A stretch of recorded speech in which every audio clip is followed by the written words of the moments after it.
Adele doesn't get as much praise as I think she deserves, so today I wanted to go back to one of her older albums, 25. I think by now this album should be around 10 years old, which is insane to think that 2015 was a decade ago. Anyway, this project is around 14 tracks long, just about an hour in runtime, so let's discuss it track by track. All these years you'd like to me to go over.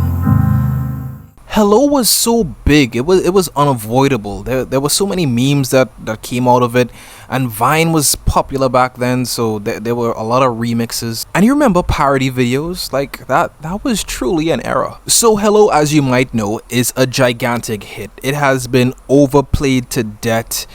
And even still, I think it sounds great. To sum it up, it's basically about closure. She's had time to think about and articulate words in ways that she couldn't from before. It's a very honest song, it takes accountability, and it's sorrowful. Adele's vocal performance here is great. It's magnificent. Give her all the Grammys.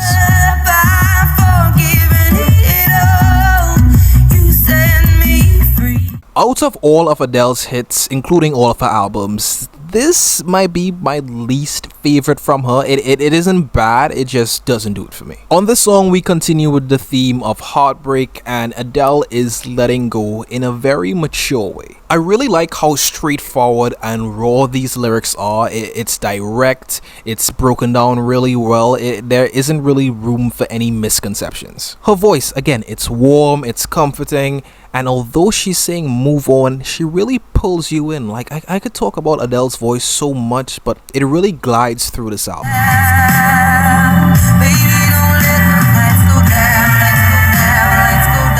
With I Miss You, you can immediately feel the tone shift. The atmosphere that she creates really consumes you. The drums pull you in. And the bridge is very, very good. Although the relationship she describes here doesn't sound all that good, there's still that emotional connection there that she can't really let go of. On the chorus, her voice sounds grand, she's singing from a lower register, and it just really goes down your spine. And the percussions, they stay with you. This was delightful to listen to, very relatable, and so far my favorite performance on the album.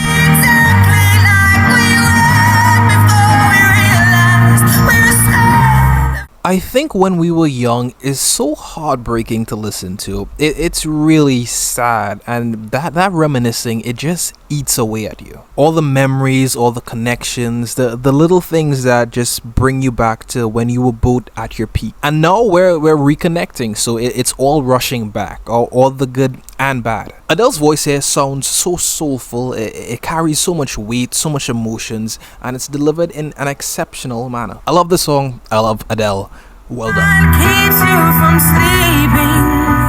Just look at you, will see. On Remedy, we're continuing the topic of heartbreak again, and here it doesn't feel like a performance. She genuinely feels like she's pouring herself out. It's really intimate as well, and I think it might be the lowest emotional point on the album for her, and you can't help but empathize.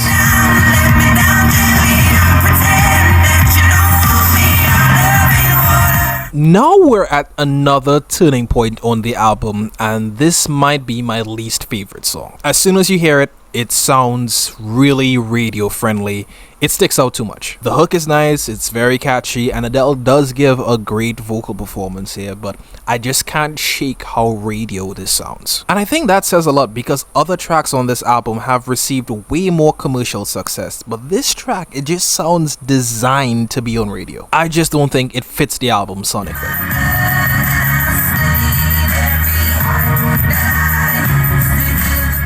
So much of this album is spent on reflecting the aftermath of a breakup.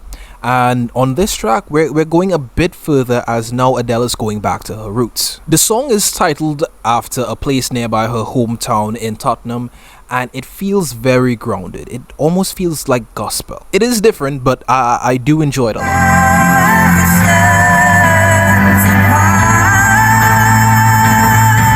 Love in the Dark is really good. Here she kind of accepts that she needs to move on, and this is something that she can no longer do. And as much as she recognizes this, she still cares for that person, as she says, I can't face your broken heart. Doing this is something cruel, but it's for the greater good. I'm a big fan of the piano progression throughout this track. The strings are elegant and Adele's voice is really controlled. And it's a really relatable track because you're at this point in your relationship where you're both fighting, nothing is being resolved, and we're both acting as though it's fine, when we should really come to the conclusion that if we can't fix this, maybe walking away is for the best. The things they've done, sometimes I just feel it's only me.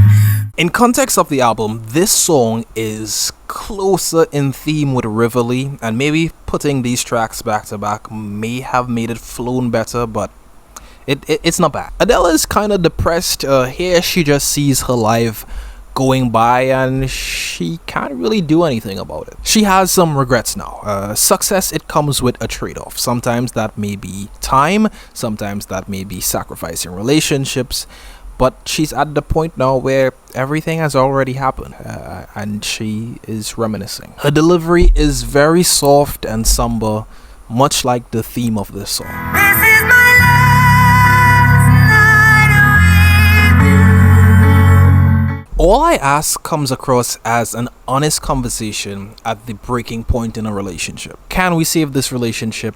Can we try this? If I do this, will it be enough? It's that desperation in saving us. And I don't care if I come across as desperate, because I love you and I'm allowing myself to be vulnerable with you because I want this to work. And that's all good in theory, but in real life, do not do that shit. You will look like a fool. Men are horrible and women are monsters. Down my walls, I wasn't ready then, I'm ready now, I'm heading straight for you.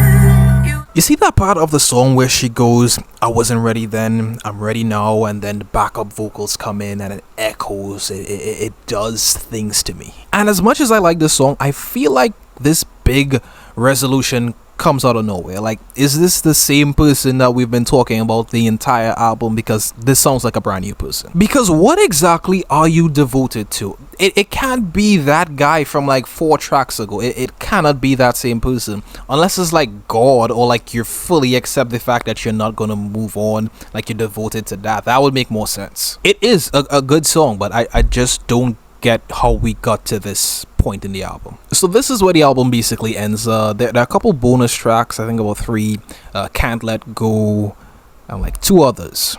Can't Let Go being the greater one of those 3 songs, but you can end the album here. Can't Let Go, that's great, you can add it, but it won't affect my score of this album. So let's talk about the album. That was Adele's 25, and I think it's an 8. No, Adele as a singer, fantastic. She's amazing.